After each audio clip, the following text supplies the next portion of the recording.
la convocatoria aceptada para este encuentro. Hoy vamos a tratar a grandes rasgos lo que es el proceso de muestreo en las investigaciones científicas. Les recuerdo que este proceso de muestreo se hace exclusivamente en investigaciones que se abordan desde el paradigma positivista. Y vamos a hablar también de las técnicas e instrumentos de investigación que se utilizan en los tres paradigmas de investigación reconocidos. Pero antes de entrar con estos temas en profundidad o manejarlos específicamente, es preciso recordar algunas cosas. Yo tengo ahí un concepto que elaboré hace tiempo sobre lo que es el proceso de muestreo. Es una prosecución de fases ordenadas, por eso se llama sistemático, donde se pretende seleccionar de manera muy adecuada integrantes, sujetos, elementos de una población que es objeto de estudio. Y cuando digo objeto de estudio, en nuestro caso será objeto de investigarse. Para esta manera, tener cierta garantía de que esa cantidad de personas que se seleccionan sean suficientemente representativos, es decir, que realmente en esas personas que se seleccionen estén contenidos la totalidad de las características, que en este caso son variables, que se pretenden medir para sus respectivos análisis. Y esto es lo que le permite al proceso estadística y al proceso de investigación realizar esas inferencias de manera generalizada. Entonces, por eso es importante el proceso de muestreo. Sin embargo, no hay reglas, leyes totalmente absolutas sobre este proceder. Entonces, lo que se busca es que todos los integrantes de una población estén representados en las muestras que se seleccionen. Pero resulta que cuando las poblaciones son pequeñas, se pueden numerar fácilmente sus elementos, sus unidades, pues no es necesario realizar procesos de muestreo. En casos de esas poblaciones pequeñas, de un número muy pequeño de integrantes, pues simplemente no existe muestreo, sino que se toma todos los elementos de esa población y es cuando se habla de censos. En ese caso, lo máximo que se puede hacer es describir lo que se esté investigando, porque ¿para qué hacer inferencias si conozco el todo? Entonces, el muestreo se utiliza cuando la población es muy grande, es incontable o no se tiene acceso a todos sus integrantes, entonces se selecciona parte de ellos. Hace años se estaba colocando de moda un término que realmente era una especie de sacrilegio, ¿no? Cuando las personas tomaban, por ejemplo, como población los 50 profesores de la unidad educativa donde trabajaban, hablaban de que tenían una muestra censal. Y eso no existe. Eso va contra la esencia de los procesos metodológicos en la investigación. Entonces ya saben que el proceso de muestreo se aplica cuando no se tiene acceso a todos los integrantes de una población, ya sea esta grande o ya sea pequeña. Algo también para tener presente es que el muestreo puede ser probabilístico y es cuando se conocen o se tiene un listado completo de todos los integrantes de una población. Por ejemplo, en el caso de Ciro, que va a hacer un estudio en cuanto a los campos virtuales en la universidad que él decida, si tiene 20.000 estudiantes, 10.000 estudiantes, pues encuestarlos, entrevistarlos a todos es muy difícil, casi que imposible, por la cantidad de unidades a muestrear. En ese caso se toma una muestra. Incluso si fuesen 2.000, 3.000 estudiantes, también por cuestiones económicas, por cuestiones de tiempo, resulta bastante difícil. También se puede utilizar procesos de muestreo. Pero en esos casos donde yo sé el total de integrantes y de alguna manera puedo identificarlos, es cuando hablo de que el muestreo en general va a ser de carácter probabilístico. ¿Y qué significa probabilístico? De que todos y cada uno de los integrantes de la población tienen posibilidad de ser tomados en la muestra. Y ese listado completo de todos los integrantes de la población es lo que se llama como marco muestral. Entonces por eso debe cumplir con esto. La muestra se considera objetiva porque todos tienen esa posibilidad de formar parte de ella. Y ya lo cuestiones lo que aparece ahí como error muestral tiene que ver más con parte matemática, que los que estén interesados pues yo se lo explico. El error muestral está asociado a la varianza, a la forma en que varían cuando yo selecciono esos integrantes para una muestra. Y esa varianza realmente está asociada a una dispersión, cómo se dispersan los integrantes, y cuando yo promedio esa dispersión me da una varianza o una desviación típica, que es lo que se llama error muestral, porque voy a aplicar un proceso de muestreo. Y existe el muestreo no probabilístico, que es el que se aplica mayoritariamente en las investigaciones científicas.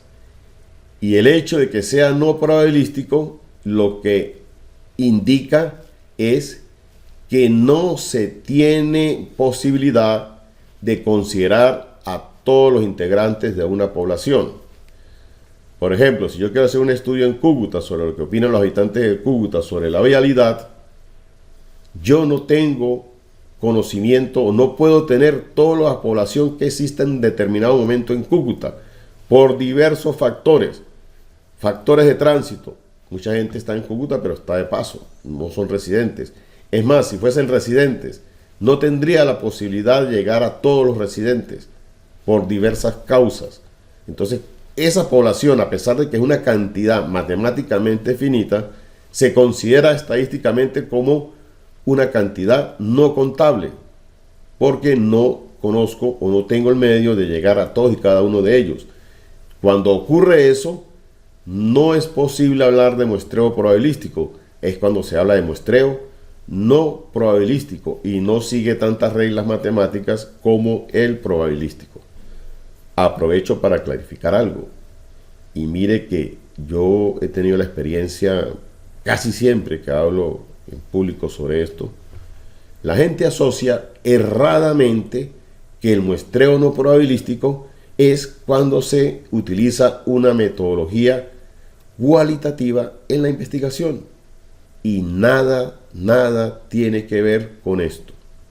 El muestreo no probabilístico y el que más se aplica porque es el que de alguna manera me permite a mí hacer ese proceso sin tantas complicaciones desde el punto de vista matemático y desde el punto de vista estadístico.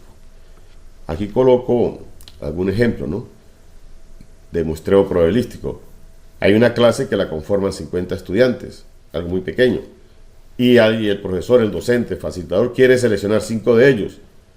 ¿Por qué es un muestreo probabilístico? Porque yo tengo la lista completa de mis 50 estudiantes, los puedo identificar, los puedo numerar y los puedo seleccionar siguiendo alguna regla. Otro ejemplo es cuando se dispone del listado de 100 tarjetavientes en un banco cualquiera. Yo puedo numerar esos 100 tarjetavientes y puedo seleccionarlos por cualquier proceso, ya sea por un sorteo, por papelitos, por un biombo. Estos tipos de acciones están asociadas, si es que se va a investigar, a muestreos probabilísticos, porque todos los 50 personas, esos estudiantes, todos tienen una probabilidad conocida de ser tomados en la muestra, al igual que todos los 100 tarjetavientes van a tener posibilidad de ser tomados en la muestra. Entonces, esos son procesos de muestreo probabilístico. ¿Cuándo no es probabilístico? Si yo quiero, por ejemplo, seleccionar los primeros 100 estudiantes de una universidad que ingresan a las instalaciones deportivas, de repente hay personas que nunca o por largos periodos ingresan a instalaciones deportivas. Esas personas no tienen posibilidad de ser tomadas en la muestra. No hay una probabilidad conocida para saber el grado de certidumbre de que esa persona la tome yo como un elemento en mi muestra. Es imposible. Otro ejemplo, escoger los primeros 50 tarjetavientes de un banco que realiza compra en determinado momento para ser premiados. Tampoco puedo tener una cantidad conocida de tarjetavientes, pero de repente todos no realizan ese tipo de compras para el estudio que yo estoy haciendo. Entonces fíjense que a pesar de ser poblaciones que yo las puedo contar, pues no tengo un conocimiento preciso sobre la probabilidad de cada uno de ellos de ser tomados en la muestra. Esa es la gran diferencia. y en ambos casos se aplican procesos de estadística. Nada tiene que ver el proceso de muestreo no probabilístico con lo cualitativo, y tengan claro eso, ténganlo presente desde ahora. En general, cuando el proceso de muestreo es no probabilístico, pues se pueden presentar varias situaciones. Yo puedo llevar a cabo un proceso de muestreo accidental.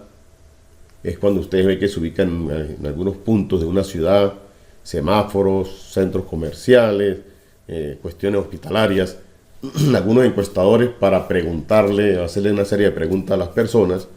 Yo en ese momento estoy haciendo un proceso de muestreo, pero no sigue reglas matemáticas. No todo el mundo pasa por determinados semáforos cualquier día de sus actividades diarias. Puedo vivir en una ciudad y puede ser que pasen meses, años, sin que yo pase por determinados lugares. Entonces eso se llama proceso de muestreo accidental, porque las personas que van a tener posibilidad de ser tomadas en la muestra son aquellas que frecuenten estos sitios. No todos frecuentan esos sitios. Otro tipo de muestreo es el intencional. Es cuando yo ya tengo claro mi propósito de investigar. Entonces, a pesar de que lo voy a hacer desde el paradigma positivista, mi intención es preguntarle a determinados encuestados.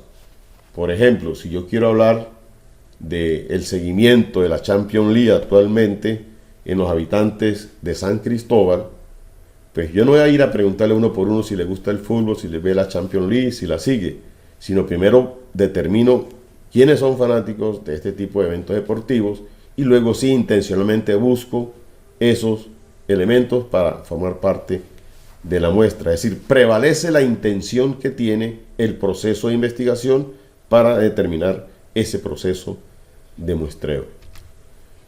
Está el muestreo opinático, y es cuando yo busco estudiar, o el propósito de mi investigación es manejar ciertas opiniones.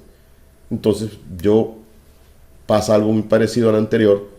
Debo apoyarme en personas que realmente manejen o que tengan que ver con esa opinión que yo quiero analizar, que quiero investigar.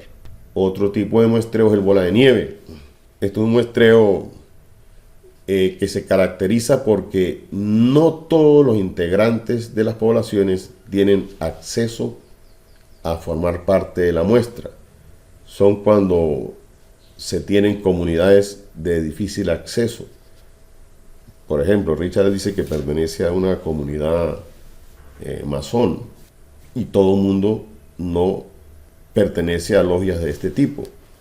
Pero si yo quiero hacer un proceso de investigación para conocer alguna opinión de la forma en que actúa, piensa una persona de este tipo de logias masón, pues debo ubicar por lo menos algunos de ellos, y para ubicar el resto tendría que ir de informante a informante hasta que me lleve a otros informantes. Yo puedo decir a Richard, tú conoces amigos, Richard me llama a otros amigos, sus amigos me llaman a otros amigos. Entonces se le llama bola de nieve porque es como cuando ocurre una avalancha. Empieza una pequeña bola de nieve a rodar una ladera, una pendiente, y cada vez se hace más grande. De ahí radica el nombre este. Pero sobre todo lo que marca este tipo de muestreo es que las poblaciones son de difícil acceso. Yo coloco un ejemplo ahí. Si yo quiero conocer la opinión de los que usan relojes marca Rolex, pues todo el mundo no tiene un tipo de esa marca de reloj.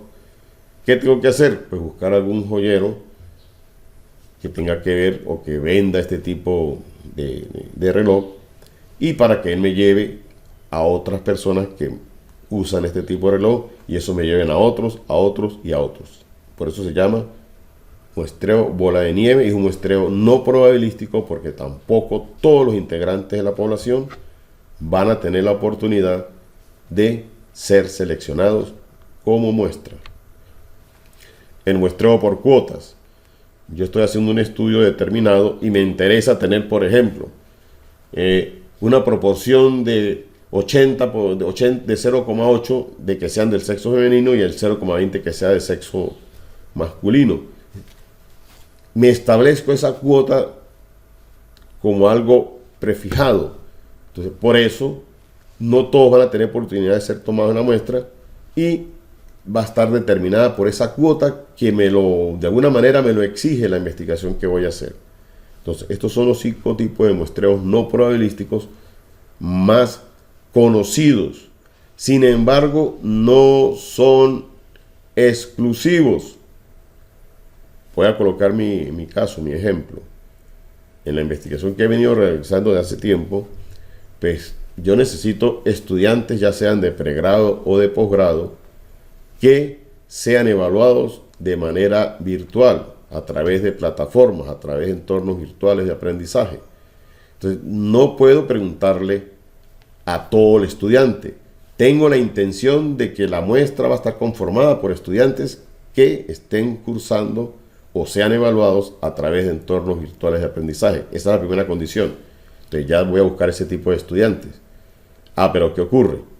Yo puedo ir a un sitio, pero puedo ir a una unidad educativa, puedo entrar a un grupo WhatsApp, pero no puedo tener una lista de todos ellos, sino lo que consiga al azar, lo que consiga accidentalmente, son los que van a formar parte de la muestra. Entonces el tipo de muestreo mío va a ser un muestreo intencional, pero a su vez también va a ser accidental. Es decir, no se excluyen estos tipos de muestreos. Y es más, si yo quiero que ese tipo de estudiantes que son evaluados a través de entornos virtuales de aprendizaje y que los voy a obtener de manera accidental, yo necesito que tengan determinada opinión sobre lo que es la evaluación en la virtualidad. Entonces ya tendría no ni uno ni dos tipos de muestreos no probabilísticos. Yo tendría entonces 3 tipos de muestreos no probabilísticos para llevar a cabo mi investigación. Entonces por eso es que se dice que cada investigador diseña su propio proceso de muestreo y no tiene que ser solo una tipología de ellos.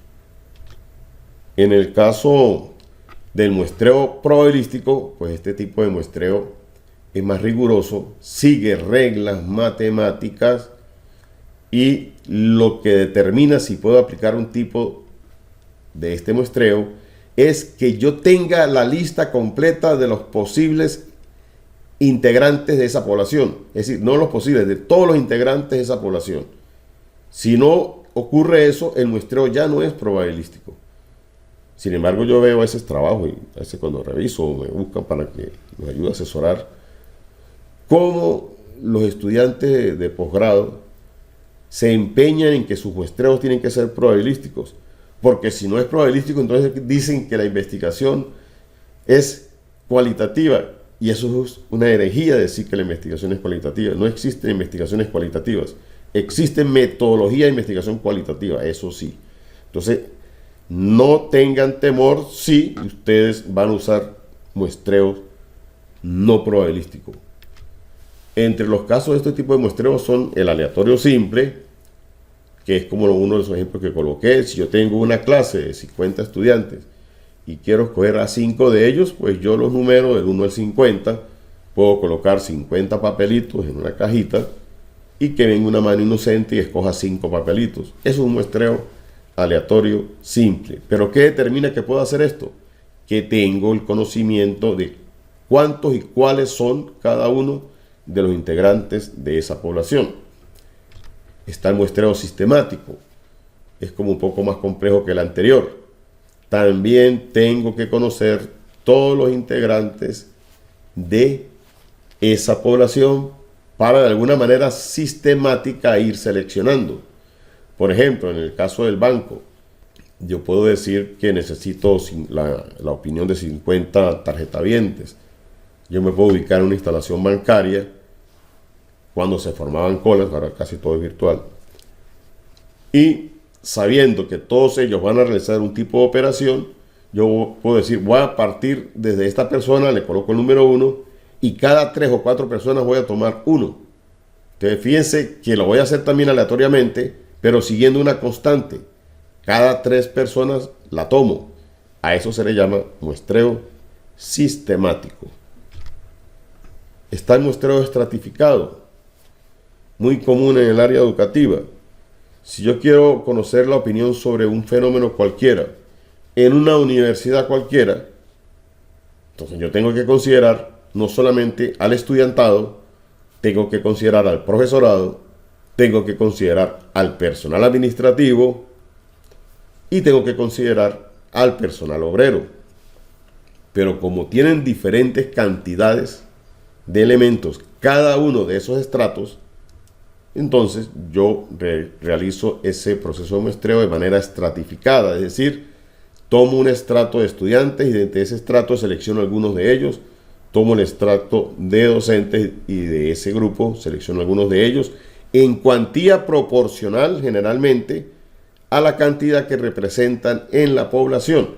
Sobre esto hay muchas modalidades, hay muchas operaciones matemáticas, pero lo que me indica si puedo llevar a cabo un tipo de este muestreo es si y solo si tengo la lista completa de todos los integrantes de la población. Por eso es que es difícil tener acceso a ello.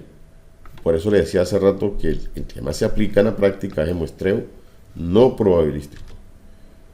Está el muestreo por conglomerado,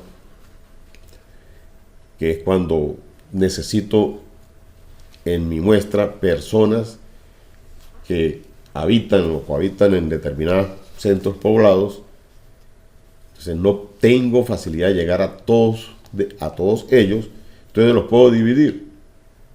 Yo puedo decir, bueno, aquí en San Cristóbal, por ejemplo, voy a seleccionar de cada municipio, lo voy a enumerar los municipios que existan acá en San Cristóbal, en el Táchira vamos a hablar, los números y aleatoriamente elijo, póngale que sean 10, 15 municipios, voy a elegir 3 de ellos.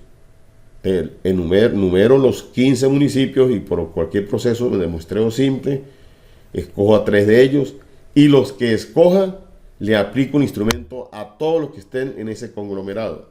Entonces, para ello también tengo que conocer el listado completo de todos los integrantes de la población. Esto aplica cuando son poblaciones de verdad bastante pequeñas. Está el muestreo geográfico, ahí aparece el mapa de Venezuela. Si yo quiero hacer una investigación que me involucre, que debo encuestar gente de todo el territorio nacional de Venezuela, me va a ser bastante difícil. Entonces, ¿qué puedo hacer yo? Yo puedo aplicar en principio un muestreo geográfico. Divido a Venezuela por regiones, región en los Andes, región central, región centro-occidental, región oriental, región los llanos, como la quiera dividir, y selecciono elementos dentro de esas grandes regiones.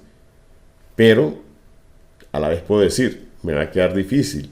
Entonces yo podría en principio aplicar un muestreo geográfico, pero como no tengo los medios, los recursos suficientes ni el tiempo para viajar por toda Venezuela, yo puedo decir, parto de un muestreo geográfico, pero inmediatamente voy a hacer un muestreo por conglomerado.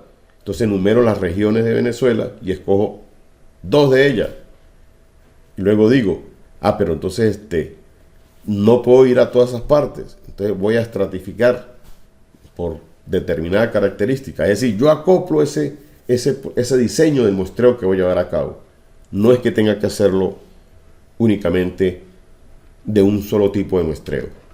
Y está el muestreo por racimos, es muy parecido al muestreo por cuotas.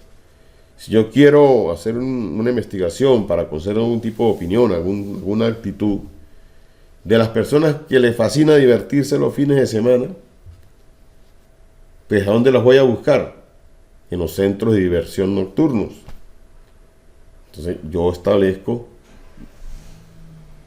diseño el proceso de muestreo. No tiene que ser directamente por racimos. Yo decir, bueno, voy a hacer un muestreo por racimos en principio, pero hago un muestreo por conglomerados, divido los sectores de la ciudad donde hay centros de diversión, luego escojo cualquiera de esos conglomerados y dentro de ellos voy a elegirlos de manera sistemática. Establezco un punto y cada persona que vaya entrando cuento tanta y selecciono esa. ¿Qué les quiero decir con todo esto? Que el proceso de muestreo cada uno de ustedes lo va a diseñar. Incluso si yo necesito hacer un muestreo por racimos, como se lo acabo de explicar, pero quiero apoyarme en que la unidad final, es decir, el informante final, lo voy a hacer de manera intencional, pues yo puedo combinar esos tipos de muestreo probabilístico con algún tipo de muestreo no probabilístico.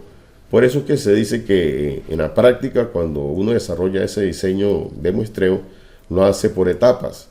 Puede ser de 2 etapas, 3, 4, hasta 5 etapas. Eso depende del manejo que tenga sobre esto el investigador y de la real necesidad que tenga a desarrollar en su investigación. Luego de esto, pues, se habla de lo que es el tamaño de la muestra, y sobre esto hay muchos mitos, ¿no?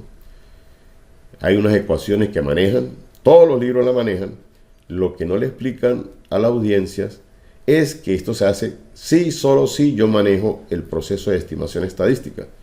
Porque esas ecuaciones que dicen n es igual a tal, ajá, si lo voy a hacer de manera de media, si lo voy a hacer de manera proporcional, pues resulta que cuando uno hace estimaciones estadísticas, se apoya básicamente en medias aritméticas de muestras, en proporciones de muestras y en varianzas de muestras. Entonces, para ello hay todo un proceso de ecuaciones para establecer los límites de confiabilidad de esas estimaciones, y de allí se parte para generar esas ecuaciones que manejan casi la totalidad de los textos y la manejan en los programas de posgrado.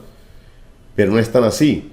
Cuando digo que me apoyo en los procesos de media aritmética, es porque la variable que estoy manejando es totalmente cuantitativa y se mide a niveles máximos cuando yo tengo una instrumentación muy apropiada para medirlo.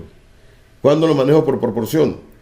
Cuando lo que estoy estudiando tiene que ver más bien con opiniones, tiene que ver con personalidades, que no las puedo medir directamente con un instrumento, algo mecánico, sino con algo más hacia la lógica, hacia lo documental. Realmente, ojalá que no se hiciera muestreo, porque lo ideal es conocer la totalidad. Pero, como les dije al principio, no siempre es posible llegar o tener acceso a todas las poblaciones. Bien, ahora, lo que son las técnicas e instrumentos de investigación científica. Ven ahí de manera vertical que aparece dos palabras, presaberes. ¿Qué tenemos que saber realmente para adentrarnos en lo que son las técnicas, los instrumentos de investigación científica? Tenemos que saber qué es medición. Mucha gente piensa que medir es simplemente agarrar un instrumento, una cinta métrica, una balanza y tomar esas lecturas. En general, un proceso de medición es como dice ahí, ¿no? En aquel en el cual se asignan valores numéricos o numerales. Yo puedo medir la temperatura, puedo medir el ritmo cardíaco, lo que es la parte de la tensión, porque existen aparatos para eso. Esos son valores numéricos. Pero también puedo medir el estado civil. Y el estado civil no es un valor numérico. El estado civil lo puedo llevar a un numeral. ¿Por qué? Porque son variables cuyas alternativas no tienen un orden, no tienen una cuantificación. Si yo mido el estado civil, yo puedo empezar por casado, puedo empezar por soltero, por viudo, divorciado, concubino, relaciones libres, todo aquello. Pero ¿qué pasa? Cuando las voy a tratar estadísticamente, no me sirve tener esas palabras, esas categorías. Entonces las llevo a valores numéricos, pero que no son números, son numerales. Un numeral es como el número que identifica a los jugadores en un equipo. Tengo el número 1 en la espalda, tengo otro jugador con el número 7 en la espalda. Yo no puedo decir que si sumo esa camiseta 1 con la camiseta 7 me da la camiseta 8. Yo no puedo hacer eso. Pero si puedo medir son valores numéricos. Entonces, esos tipos de cosas que vemos como números, que realmente son numerales, es lo que se llama codificar variables categóricas. Al igual que el semestre, la corte que ustedes estudian. Yo no puedo decir que un estudiante de la primera corte sumado con un estudiante de la segunda corte me da la tercera corte. No, ese primero, ese segundo, ese tercero me sirve para identificar simplemente, pero va más allá del estado civil. El estado civil no lo puedo organizar jerárquicamente, no puedo decir quién va primero, si el casado, si el viudo, el soltero, si el divorciado, no lo puedo decir. En cambio sí puedo decir que primero va a la primera corte, luego va a la segunda corte, y en ambos casos no son números, son numerales. Y entonces, cuando yo llevo a cabo ese proceso de medición es porque determino o establezco una regla para poder cuantificar esos numerales. A eso es lo que se llama proceso de medición. Y eso no nos lo explican. Los libros no lo quieren explicar. Los profesores de metodología no lo quieren explicar. Prefieren confundir. Entonces hay gente que piensa que el estado civil tiene que ser una variable cualitativa, por lo tanto es una metodología cualitativa. No, la estadística maneja variables cualitativas y variables cuantitativas. Eso lo maneja la estadística. Y es lo que le acabo de explicar con este proceso de medición. Algo que también tenemos que conocer y tener claro es que es una variable. Fíjese que estamos ubicados, ahí dice técnica, instrumento de investigación científica, pero en azul dice paradigma positivista que emplea una metodología cuantitativa. Entonces, el término variable se utiliza desde el positivismo, desde metodologías cuantitativas, que se apoya fundamentalmente en el método científico. Entonces, una variable puede ser cualquier rasgo, color de la piel, puede ser un atributo, estado civil, puede ser cualquier cualidad o propiedad o magnitud. ¿Qué opina sobre las relaciones libres? ¿Qué opina sobre la inteligencia artificial? Eso es una propiedad, pero también es, si yo quiero saber la presión arterial que poseen las personas, los índices de azúcar en la sangre de las personas, que eso sí ya es una magnitud y está asociada directamente con cuestiones matemáticas. Pero en todos casos, todas son variables. Esto hay que tenerlo claro para poderlo entender. Increíblemente a mí me hacen esas preguntas. La gente piensa que el estado civil, que la opinión, eso no se puede medir, que eso tiene que ser una investigación cualitativa, y eso no existe en investigación cualitativa, existe en la metodología cualitativa. Entonces desde ahora tienen que tener claro que la estadística, que es el soporte principal del método científico, y que el método científico es el soporte principal de la metodología cuantitativa, y que la metodología cuantitativa es el soporte principal del paradigma positivista. Esto tenemos que tenerlo claro. Entonces una variable es cualquiera de estas cosas, ya sea un rasgo, atributo, una cualidad, una propiedad o una magnitud, que caracterizan a ese grupo de sujetos, objetos, hechos, lo que uno quiera, o fenómenos, y que cuando se agrupan en poblaciones o en muestras, toman o asumen diversos valores. No todos tenemos el mismo estado civil, no todos tenemos la misma actitud hacia la investigación, no todos tenemos la misma disposición de aprender estadística, no todos tenemos la misma opinión sobre la multiplicidad de géneros que quieren imponer ahora, no todos opinan igual, eso varía, por eso se llama variable. ¿Y qué se hace en el proceso de investigación, en el proceso estadístico? Asignarle valores o códigos para poder tratarlos, procesarlos estadísticamente, para comparar con lo que dice la teoría, para llegar a conclusiones, para generar teoría sobre ello. Esto es determinante saberlo y que ustedes lo deben manejar. Otro presaber es lo que les vengo diciendo, el carácter de la medición de variables. Si la investigación se aborda desde el paradigma positivista, yo tengo que conocer que esa medición la puedo tener de carácter cualitativo, que es lo que aparece ahí como escala nominal y ordinal. ¿Qué es una escala nominal? El estado civil, el color de la piel, la preferencia a algo, que no lo puedo medir con algún instrumento mecánico, pero sí puedo llevar eso hasta dándole códigos y decir, el número 1 voy a llamarlos a los solteros, el número 2 voy a llamar a los casados, el número 3 a otros tipos de relaciones. Eso lo puedo hacer. En la escala ordinal, lo que les hablé de las cohortes, de los semestres, no puedo hacer operaciones matemáticas con ellos, pero sí les puedo establecer unos códigos. Ese es el carácter cualitativo de la medición. Por eso dice que trabaja con variables de dimensión lógica. ¿Qué me dice la lógica? Esto debe hacerse de esta manera, codificar para poder asignar valores numerales, no numéricos. Y en este caso pues utiliza instrumentos de medición documentales, que son cuando ustedes les aplican un instrumento, un cuestionario, entonces una serie de preguntas. A ese tipo de medición que se hace cuando se aplica un cuestionario, una entrevista o se lleva a cabo una observación dentro del paradigma positivista, a eso que se le llama entonces esa instrumentación documental. porque si su investigación científica va a manejar variables que las puedo medir con una escala de intervalos o una escala de razón. Cuando digo escala de intervalos es porque no hay un valor que me indique la ausencia total de la variable. El caso del termómetro. Un termómetro que marque 0 grados, y usted esté midiendo algo de temperatura, no quiere decir que es que no hay temperatura, no, sino que está midiendo exactamente el punto de congelación del agua, que a 0 grados se congela el agua. Eso es lo que me indica. Diferente si tomo una cinta métrica. Si yo tomo una cinta métrica y voy a medir algo y no existe sino un punto, pues digo que eso es 0. No tengo la instrumentación y la visión para poder determinar ese valor en la cinta métrica. Cuando una cinta métrica, cuando usted mide longitud y dice que es 0 un valor, es porque hay ausencia de longitud. Diferente al termómetro. Si marca 0 no quiere decir que haya ausencia de temperatura. Esa es la diferencia de este tipo de escalas. El termómetro usa una escala de intervalo, no tiene 0 absoluto, y la cinta métrica utiliza escala de razón, que sí posee un 0 absoluto.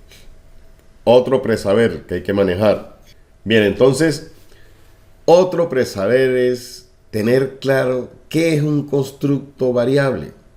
Si lo desglosamos, pues hay una construcción. ¿Quién construye eso? El propio investigador. ¿Y cómo lo hace?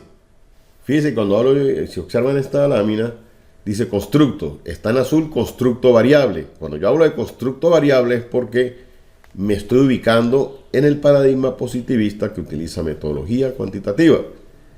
Pero si ese constructo yo lo voy a tener como una categoría que está emergiendo de los datos, o un saber práctico que está emergiendo de los datos, también varía.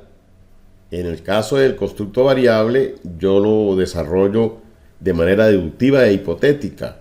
En el caso de las categorías, en el caso del saber práctico, va a emerger de los datos. Yo puedo tener cierto conocimiento, puedo intuir qué voy a encontrar, pero no puedo partir de ello como se hace en la investigación científica, que sigue un método científico. Y eso es lo que no se le explica al estudiantado, no se le explica a los investigadores. Y un error que se comete enormemente en cualquier nivel y en cualquier formación académica que tenga el investigador. Entonces hay que tener claro esto. Entonces ese constructo, sin importar en qué paradigma me ubico, viene a ser esa construcción conceptual particular. Por ejemplo, si nos vas a seguir trabajando con lo que son los campos virtuales, el manejo de los campos virtuales. Si tú vas a investigar como gran variable lo que es el uso, el manejo de estos espacios virtuales, de estos campus, pues yo tengo que buscar información que es un campus virtual. Esa es la gran abstracción teórica que se hace sobre esa gran variable que va a manejar Ciro. Pero luego Ciro tiene que llevar eso a su propia investigación. Entonces tiene que conceptualizar, apoyado en diversos autores que ya han investigado lo que dice la teoría, y hacer su propia abstracción, que es la abstracción teórica particular. Es decir, desde la investigación que va a abordar Ciro, cómo se va a entender el concepto del uso del campo virtual. Eso hay que saberlo. Entonces por eso lo construye el propio investigador. Yo coloco ahí en esta imagen pues, el ejemplo que yo vengo manejando en la investigación que ya, si Dios quiere, estoy a punto de culminar. Cuando yo voy a hacer un constructo, voy a elaborar ese constructo, yo tengo que tomar en cuenta varias cosas. En el caso mío, pues el gran constructo que vengo elaborando es el de evaluación formadora retributiva en ambientes virtuales de aprendizaje. Yo no lo puedo hacer porque sí. Yo tengo que saber en ese concepto que voy a elaborar, esa abstracción teórica peculiar que yo voy a elaborar, debo partir de lo que se sabe de él. Por eso se habla de carácter ontológico. Una cosa es el carácter ontológico y otra cosa es la ontología desde el punto de vista filosófico, que cae en lo metafísico, que cae en las subjetividades extremas y que no se considera ciencia. Pero sí el carácter ontológico. Yo tengo que decir cómo se va a entender en esencia esa evaluación formadora retribuida en entornos virtuales de aprendizaje desde mi investigación. Entonces yo tengo que decir qué es eso. Debo partir diciendo que es un proceso de valoración, es un proceso de emitir juicios sobre qué, sobre la forma en que se evalúan los entornos virtuales de aprendizaje.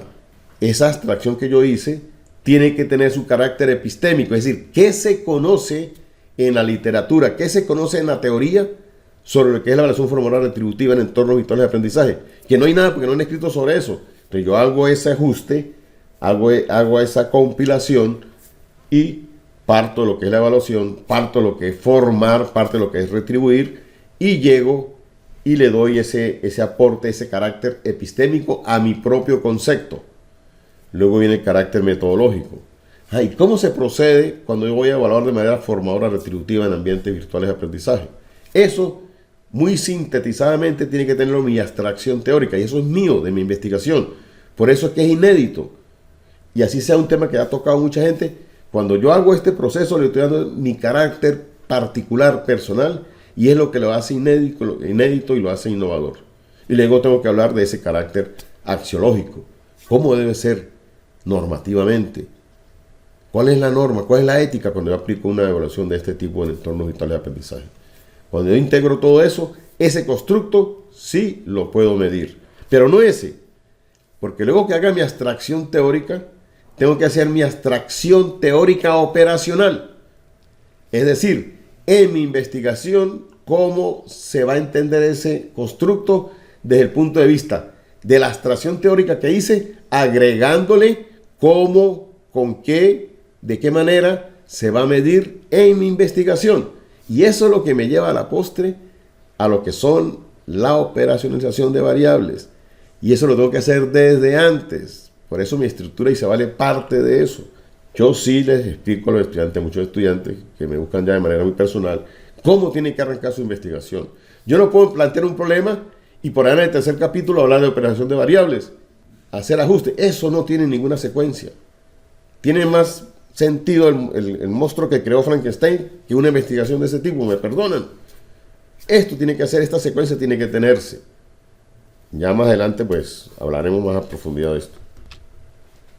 Otro presaber es entender desde el paradigma positivista con metodología cuantitativa cuál es ese proceso de medición de los constructos. Primero tengo que conceptualizar mi constructo, en el cual yo le asigno números, como dice ahí, numerales, variables, teóricos, unidades de análisis. Tengo que explicar todo eso, pero me interesa que vean los pasos. Para yo poder medir un constructo, que es una elaboración propia, mía, en mi investigación, yo tengo que identificar y conceptualizar el atributo que yo quiero investigar. En mi caso es la evaluación formadora retributiva en entornos virtuales de aprendizaje. A eso es lo que se llama abstracción o constructo teórico. Para luego sí, el segundo paso que dice identificar las operaciones para medir ese atributo, que es lo que se llama constructo operacional propio. Es cuando yo digo la evaluación formadora en entornos virtuales de aprendizaje es un proceso de valoración para emitir juicios, sabiendo que la evaluación establece comparaciones para tal cosa, se procede siguiendo ciertas reglas. Yo lo centré en lo que es una evaluación retributiva, siguiendo un proceso de autoevaluación retributiva y siguiendo un proceso de retroalimentación retributiva, en los cuales se desligue del carácter punitivo. Ahí estoy entrando en la parte ética, que se comete cuando se llevan a cabo procesos de evaluación de aprendizaje y todo aquello. Esa abstracción teórica la tengo que decir, y eso se mide de tal manera a través de una escala numérica, Esa es la abstracción que tiene que ver con ese constructo operacional propio, para luego sí caer en el tercer paso, que es cuantificar ese atributo en una unidad de grado o de cantidad. Si ustedes leen esos tres pasos, es lo que le acabo de explicar. La abstracción teórica, en la cual yo me apoyo en la teoría existente, y si no hay teoría, tengo que hacer la compilación, tengo que hacer esa vinculación, y digo, este va a ser mi concepto de cómo se va a entender en mi investigación la evaluación formadora retributiva en entornos virtuales de aprendizaje. Luego digo, se va a entender además que procede de tal manera, a través de le agrego cómo lo voy a medir. A eso se le llama constructo operacional propio. Y luego indico con qué escala de medición voy a llevar a cabo ese proceso. Eso tiene que cumplirse en un proceso de medición, y estoy plenamente seguro que nadie se lo ha explicado y que no lo han leído en ningún texto. Muy pocos textos se acercan a cosas como estas. Hay que rebuscar muchas, sobre todo desde el campo de la psicología con la psicometría, que es la que hace este tipo de estudios de manera más adecuada. Bien, otro presaber es esto, miren. Tal vez ahorita les parezca confuso, muy enredado. Observen el centro. ¿Quién está en el centro? El investigador, ¿sí? Está el investigador. Ese investigador en su estructura cognitiva tiene conocimientos, tiene experiencias, maneja teorías, ha hecho prácticas, tiene creencias. Y esa persona, ese investigador, está observando una realidad, que es esta que está acá, que hay varios ambientes. Entonces, ese investigador empieza a hacer sus abstracciones en función de lo que existe en la teoría. Y todo eso le llega de alguna manera a generar ese primer momento que llamó Platón el momento intuitivo sobre la posible existencia de un problema, para luego sí llegar a ese momento más formal, de momento crítico, de establecer ya de manera concreta ese problema de investigación. Ya se ha ido a la teoría, ya se ha ido a lo que ocurre en las prácticas, entonces ese investigador ya está claro, ya está planteando un problema, entonces no partió de ideas, debe partirse para hacerse una real investigación de lo que él va a medir como variable constructo o como variables llevados a conceptos operativos en su investigación. Y ya de antemano tiene que, de alguna manera, intuir cómo va a medir las variables, es decir, cuál va a ser su gran variable, cuáles son las dimensiones de esa gran variable.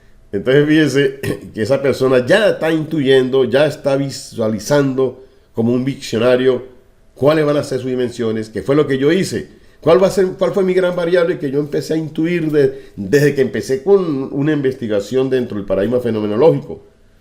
Yo empecé a intuir de que no se estaba evaluando adecuadamente en los entornos virtuales de aprendizaje, que había que considerar muchas cosas que estaban ocurriendo. Y busqué mis informantes claves, me llevaron una serie de información que emergió, la llevé a un gran saber, que era la evaluación formal atributiva. Y esas categorías o preconceptos fue lo que pasaron a ser parte de mi investigación ya con esa metodología cuantitativa que les di el nombre de dimensiones. Luego intuí los indicadores hasta llegar a los ítems. Yo eso tengo que hacerlo, no tengo que esperar al tercer capítulo para desarrollarlo, eso es conjuntamente. Lo que pasa es que el informe que uno presenta de su tesis de grado o de su trabajo de grado es un informe que tiene una secuencia numerada con páginas. Pero no es que se hizo totalmente de esa manera. Entonces, esto uno tiene que intuirlo desde el primer momento. Por eso es que mi estructura de ICEVALE, el GPS que leyeron un nombre de Luneda de ICEVALE, toma en cuenta todo esto. Yo no puedo partir de una idea, como dice la mayoría. Ay, de una idea, vuelva al problema.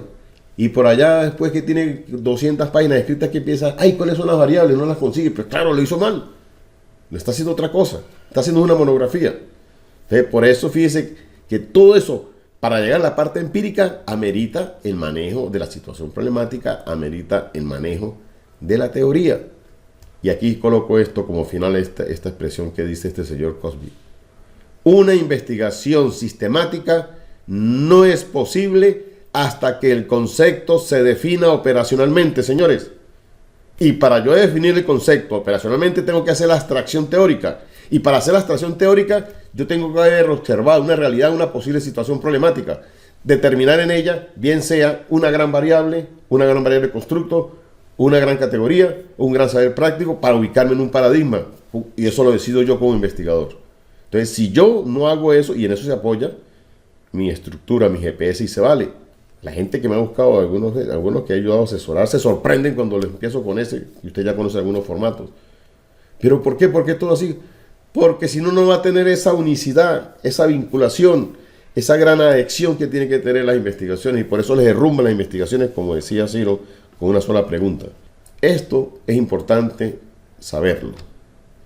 Y por ello también coloco este presaber, que es tener claro qué es un instrumento de medición. Cuando estoy hablando de investigación científica apoyada en el paradigma positivista. Ese instrumento es el medio, es el recurso, como dice ahí. ¿Un recurso para qué? Para poder determinar, calcular, apreciar ¿qué? Las mediciones. ¿Qué mido? Propiedades y características. ¿De quiénes? De hechos, de sujetos. ¿Cómo lo hago? Utilizando escalas de medidas.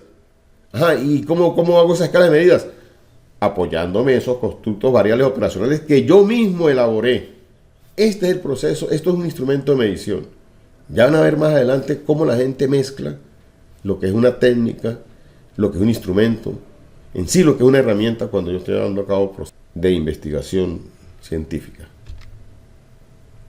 Y otro presaber es esto es real, esto es lo que yo hice como investigación. Cuando yo ya ven acá 3 flechas de diferentes colores, una flecha larga de color lila, la gran flecha, la grande, o el vector de color lila dice evaluación formal retributiva en entornos virtuales de aprendizaje. Esa es la gran variable. ¿Cuáles son las dimensiones de esa variable? La naranja, que tiene que ver con la heteroevaluación, el vector rojo, que tiene que ver con la autoevaluación, y el vector verde, que tiene que ver con la retroalimentación. Y son mis dimensiones. Y sobre ellos yo ubiqué a las personas que encuesté. ¿Qué es lo más específico? Yo no voy a aplicar ese instrumento como dice ahí directamente.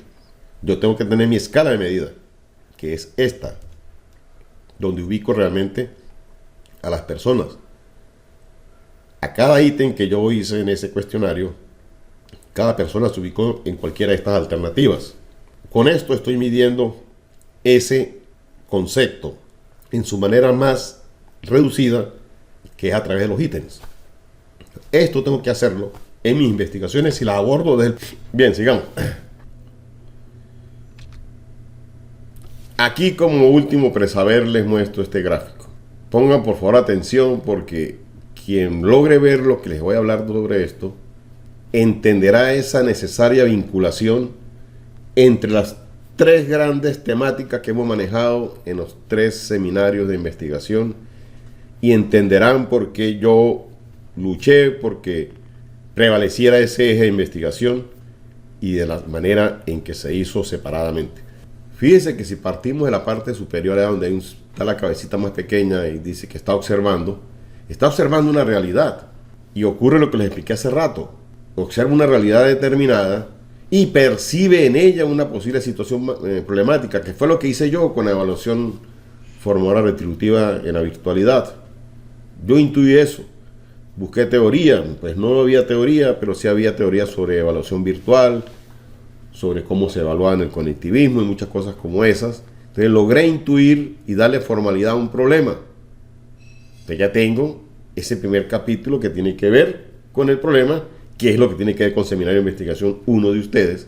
Y cuando ya hago ese manejo con la teoría a la par, pues estoy trabajando lo que es, en mi caso, el marco teórico, y en el caso de los que no van por el marco con el positivismo, sería la teoría de referencia. Todo eso parte de ese investigador que observa, que tiene creencias, que tiene experiencias prácticas, que maneja teorías, y eso se condensa en ese capítulo del problema. Por eso que dice que hay que delimitar el problema, que hay que plantearlo y todo aquello. Observan ustedes ahí que hay un círculo punteado, una elipse vertical punteada, y desde el planteamiento del problema, y ni siquiera desde el planteamiento del problema, sino de ese momento, ese análisis que uno hace partiendo de esa intuición para llegar al momento crítico, uno se hace como investigador interrogantes. Y para darle algún tipo de respuesta a esas interrogantes me planteo objetivos. ¿Cómo voy a llegar a conocer eso? Y esos objetivos en el campo, o en el caso del paradigma positivista, deben serse operacionales a través de hipótesis, de especulaciones que uno se hace como investigador para buscar respuestas, es decir, comprobar si es cierto lo que uno está planteando de la teoría, lo que uno cree, con lo que va a encontrar en la parte empírica. Y esas hipótesis, realmente cuando yo las compruebo, estableciendo mediciones, y para ello condenso todo en lo que aparece aquí como instrumento. Entonces fíjense cómo están los 3 seminarios aquí. Lo que es el problema, cuando se genera esa observación que intuye o que uno percibe una situación problemática, luego la asocia con la teoría que la va a sustentar, y todo esto que va acá con esta hélice de manera secuencial, pero a su vez debo ir pensando en el qué camino, cómo voy a hacer para manejar esa parte empírica. Esa es la metodología, y esto es lo que estamos haciendo ahorita en Seminario 3. Por eso en ese formato que ustedes tienen asignado, les muestro una manera organizada de centrarse en lo que van a hacer realmente en su investigación. Quienes tienen claro bien y quienes no, pues ya van a tener una base sólida para generar, como he hecho Richard, una situación problemática que está observando y pueden cambiar de contexto, pueden cambiar de todas esas situaciones que están. Seguimos. Porque aquí vamos ya concretamente en el tema. Lo voy a hablar de manera muy general, que al final les voy a comentar alguna actividad que creo que si lo hacemos. Ahí aparece técnica e instrumentos de investigación científica desde el paradigma positivista que utiliza una metodología cuantitativa, la técnica de la encuesta, que muchos también la llaman método. Ya aquí no específico, vamos a llamarlo, la técnica va a ser la encuesta. ¿Con qué instrumento? Con un cuestionario. Es un ejemplo de un cuestionario. El cuestionario tiene sus partes, tiene su membrete, la institución donde se base, en la cual se está desarrollando la investigación o quien le da ese aval académico a la investigación, las introducciones que deben ser precisas, vienen datos personales que en algunos casos la gente los obvia. Yo he escuchado a muchos jurados decir, pero ¿para qué preguntó la edad? ¿Para qué preguntó el título? Si nunca lo utilizó. Pues resulta que no les han enseñado de que cuando yo me posiciono en el paradigma positivista, uno de los primeros análisis que tengo que hacer es describir la muestra. Entonces yo tengo que decir, la muestra fue seleccionada en personas con rangos de edad entre tanto y tanto, con tales profesiones. Eso es necesario hacerlo en la parte de los resultados, pero la gente no lo maneja. Por eso se hacen ese tipo de preguntas de los datos personales. Y luego sí viene ya lo que son las instrucciones específicas de las partes que va a tener ese instrumento, y luego se presentan las escalas como tales. Entonces quiero que desde ahora observen que una cosa es la escala de medición que aparece acá, donde dice ítem, y otra cosa es el cuestionario. El cuestionario es todo este instrumento como tal. La escala es otra. Ustedes han observado cintas métricas que vienen muy sofisticadas, los que usan los albañiles, que salen la cinta métrica. Han visto las cintas métricas o los cartabones que utilizan los sastres, instrumentos como el vernier, como el tornillo micrométrico. Es un instrumento. Ahora, lo que está marcado para comparar dentro de cada instrumento es la escala. Lo mismo ocurre con esto. Los ejemplos que le di corresponden a instrumentos mecánicos. Esto corresponde a instrumentos que tienen que ver más con la parte documental. Entonces, eso es un cuestionario. Entonces, tenemos que tener claro que hay una técnica que la mayoría la considera como encuesta y el instrumento es el cuestionario. Otra es, también puede ser la técnica, la encuesta, pero el instrumento va a ser una entrevista.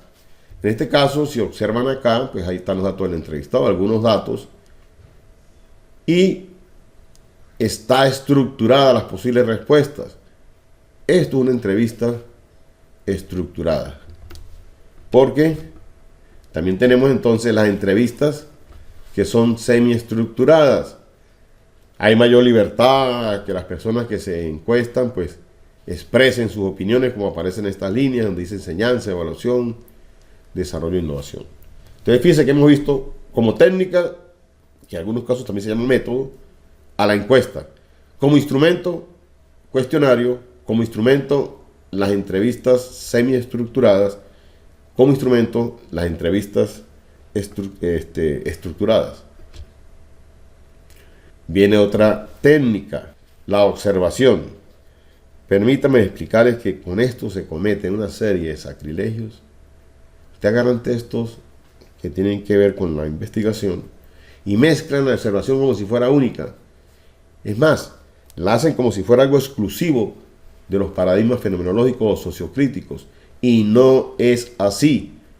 En el paradigma positivista se hace también observación como técnica.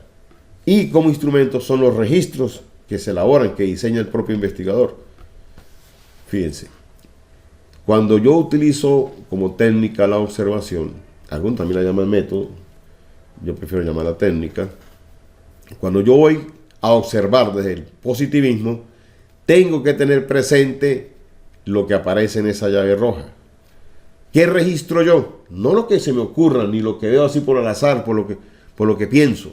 No, yo tengo que tener claro qué fenómeno voy a observar, qué cuestión específica de ese fenómeno estoy observando y observar si aparece o no aparece. Entonces ahí el registro mío debe tener una escala, una lista de cotejo. Sí, no. Si aparece el fenómeno, no aparece el fenómeno. Ahí estoy midiendo con una escala nominal. Pero la lista de cotejo no es el instrumento, es la escala. Pero usted lee los libros de investigación y todos la presentan como si fuera un instrumento de investigación.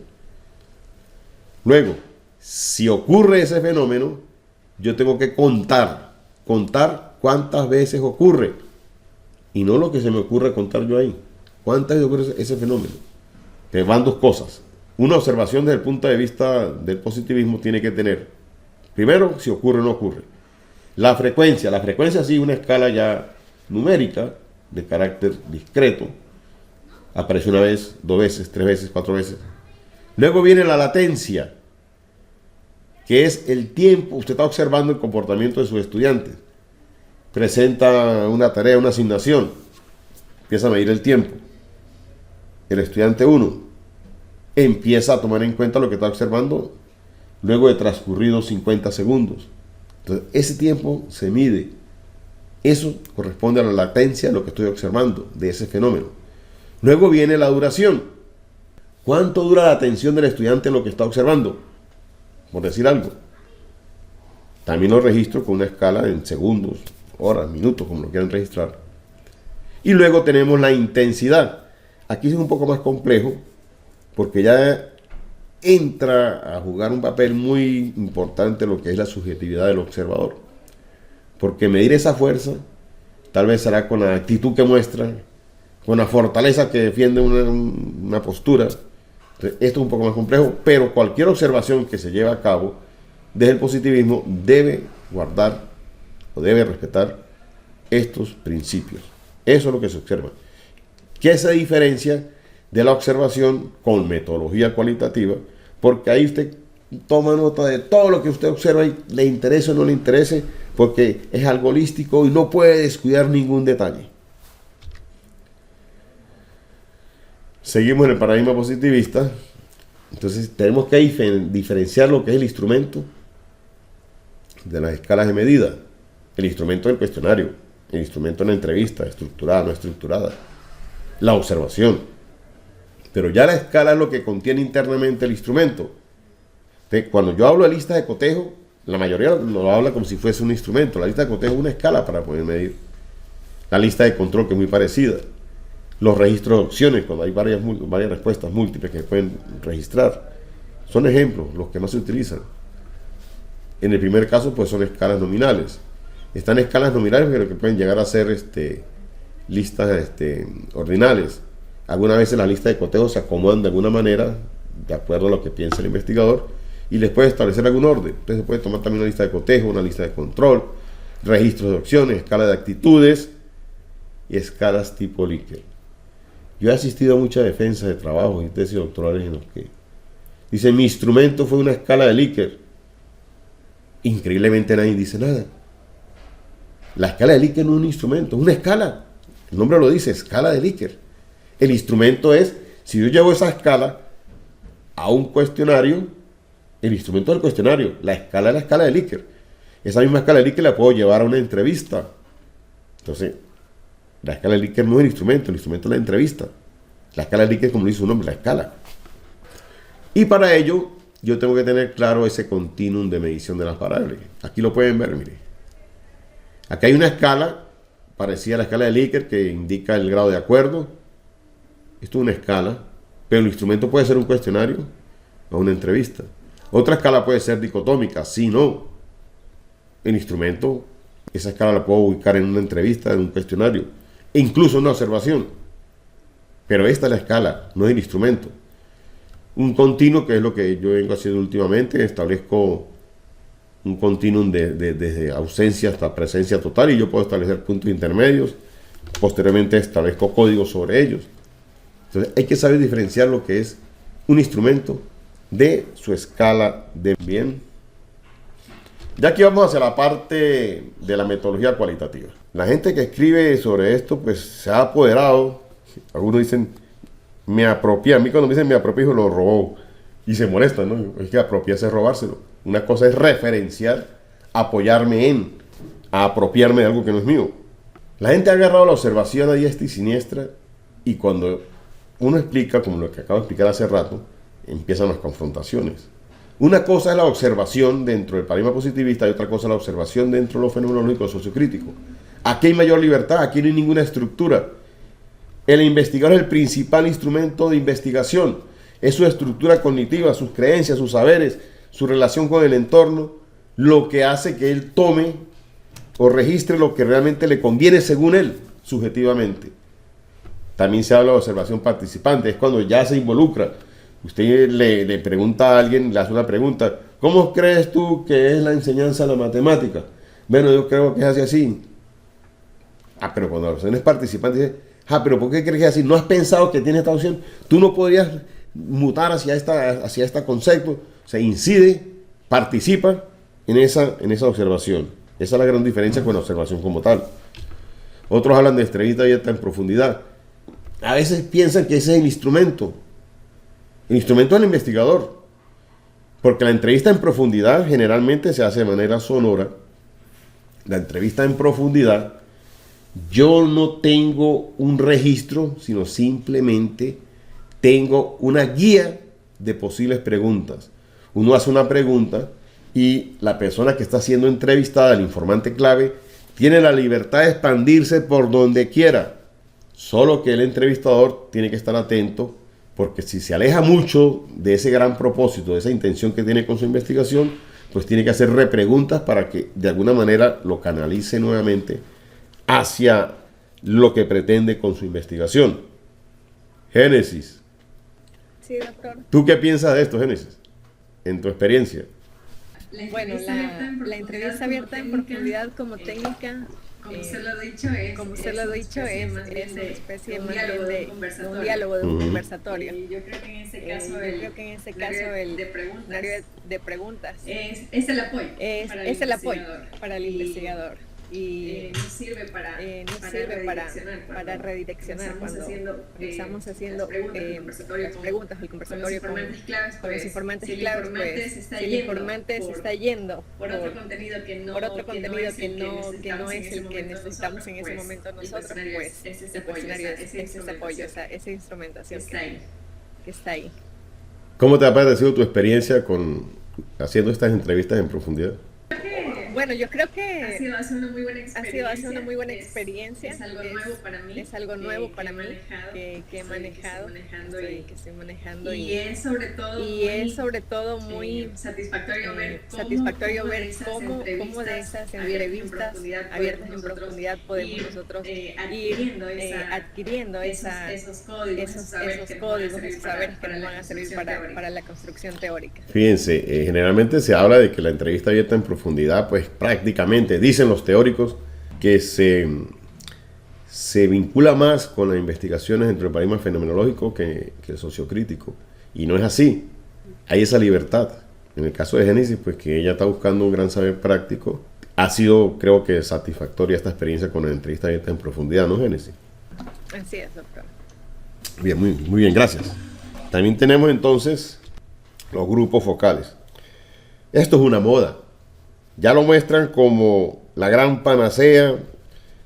Los retóricos de la investigación no saben dónde ubicarlas, y como una técnica, como si un instrumento, un proceder. Yo sí he hecho investigación con grupos focales, la hice en Cúcuta, Colombia, sobre lo que es allá. A los profesores en Cúcuta casi que anualmente los evalúan en su desempeño docente, pero son cuestiones muy cerradas. Entonces, como había tanta diversidad, esta persona que trabajó conmigo, buscamos informantes claves. Esos informantes claves los reunimos en grupos que tenían afinidad. Entonces, la participación, las discusiones se hacían en esos pequeños grupos. Se aconseja que no sean grupos que no pasen de 8 personas cada grupo. Se aconseja que sea cierta cantidad de grupos. Pero en sí lo que se extrae ahí es información, generalmente documentos, pero últimamente se está haciendo también de manera grabada en videos o en audios. Últimamente se ha escrito sobre esto bastante. El que esté interesado, pues podemos hablar también sobre eso, que si quiere mayor aclaratoria. Están los registros descriptivos, que es cuando ya el investigador se apoya en algo un poco más cerrado para no hacer la observación ni manejar esa información tan general, tan dispersa. Entonces recurre a registros descriptivos. Están los registros anecdóticos. Una cosa es el registro descriptivo porque vas precisamente a ciertas manifestaciones, a ciertas conductas, a ciertos comportamientos de las personas para describir interpretativamente lo que está ocurriendo. En cambio, el registro anecdótico, pues lo que registra son casos muy puntuales que ya intencionalmente el investigador tiene presentes y no va a describir, simplemente va a comentar como una anécdota. Están las notas de campo, que son muy utilizadas, las llaman instrumentos también, están las tareas, están los documentos, las fotos, están los símbolos, las figuras, imágenes. Pero se lo mostré de esta manera porque aquí no hay unicidad, no se puede hacer esa gran diferenciación entre lo que es la técnica y el instrumento. Por una sencilla razón que las explico ahorita ya al final. Aquí parto relacionando lo que son las técnicas e instrumentos de la investigación científica con posibles objetivos. Hay un primer objetivo ahí, un ejemplo, lo tomé de una investigación real. Dice que va a determinar las estrategias de evaluación de los aprendizajes que están utilizando los docentes, un primer objetivo. Hay otro objetivo que dice que va a describir esas características, los instrumentos que utilizan los docentes para evaluar. Luego va a relacionar esas estrategias de evaluación que utilizan los docentes para valorar en sí esa evaluación que aplican los docentes. Entonces, esto tiene sus niveles. Y no es que todas las investigaciones que tienen estos niveles, la pregunta que me hizo Ciro. Yo simplemente puedo hacer una investigación como máximo nivel exploratorio y me quedo ahí. Y es básicamente lo que ocurre cuando no hay información, ausencia casi que total de información sobre lo que estoy investigando. Pero también puedo hacer una investigación hasta el nivel descriptivo. Entonces, exploro qué hay, describo lo que consigo y hasta ahí puede terminar la investigación. Está el nivel de relacional o correlacional, que puedo apoyarme en un primer objetivo que sea explorativo, otro que sea descriptivo, para llegar a ese gran objetivo que es relacionar. Y está el máximo nivel, que es explicar, donde ya analizo el fenómeno, veo sus consecuencias y qué causas lo producen, establezco relaciones matemáticas entre ellos. ¿Y qué instrumento utilizo? Pues básicamente cuestionarios, entrevistas u observaciones desde el punto de vista del positivismo. Esto obedece cuando la investigación tiene una metodología cuantitativa. ¿Qué ocurre por la otra parte? Yo puedo hablar entonces también que tengo, fíjense el objetivo dice, determinar las estrategias de evaluación de los aprendizajes que utilizan los docentes. ¿Y qué decían antes? Determinar la estrategia de evaluación de los aprendizajes que utilizan los docentes. Muy parecido. Dice detallar las características de los instrumentos de evaluación. Delinear la relación entre las estrategias de evaluación de los aprendizajes que usan los docentes. Describir la estrategia de evaluación. Bueno, aquí no hay jerarquía. Contrario a los objetivos anteriores. Porque en las investigaciones que utilizan metodología cualitativa, si queremos hablar de niveles, lo máximo es la descripción. Porque ahí no, eso es lo que se hace. En el fenomenológico describo lo que interpreto del fenómeno investigado. En lo sociocrítico, luego de describir, parecido al fenomenológico, yo genero un conocimiento, una teoría que incite, que motive a las personas que investigué a que generen cambios en ellos. Esa es la gran diferencia. Cuando me apoyo con metodología cuantitativa, yo puedo establecer jerarquías de esos análisis. Cuando me apoyo en metodología cualitativa, no puedo establecer esa jerarquía. No la puedo hacer. ¿Por qué? Porque el único, yo diría, el principal instrumento de investigación en investigaciones que tengan metodología cualitativa es el propio investigador. Y por eso aparecen ahí toda esa serie de técnicas, instrumentos, como los quieran llamar. Ven la diferencia de que no puedo, entonces, hacer esa sistematicidad, esa rigurosidad, como se hace en el paradigma positivista. No quiere decir que no tenga su valor. Yo me muevo en los tres paradigmas. Y sí se puede hacer, siempre y cuando se haga con conciencia, con ética, y no decir que mi investigación tiene metodología cualitativa porque no usa estadística, porque entrevisté a alguien, porque di mis conclusiones, que porque generé una especie de teoría, pero no me apoyo en algún método específico. Por eso en estas metodologías cualitativas es importante seguir de alguna manera rigurosa lo que establece el método en particular. Esto tiene que tenerlo claro. Esto, a grosso modo, es lo que me interesa de que ustedes manejen y de que razonen y reflexionen sobre los trabajos que están abordados. Algunos de alguna manera han avanzado más, otros no han avanzado tanto, pero están haciendo esa base necesaria, generando esa solidez para que aborden auténticas investigaciones científicas, ya sea del paradigma positivista, ya sea del paradigma fenomenológico o ya sea del paradigma sociocrítico. Gracias por su atención.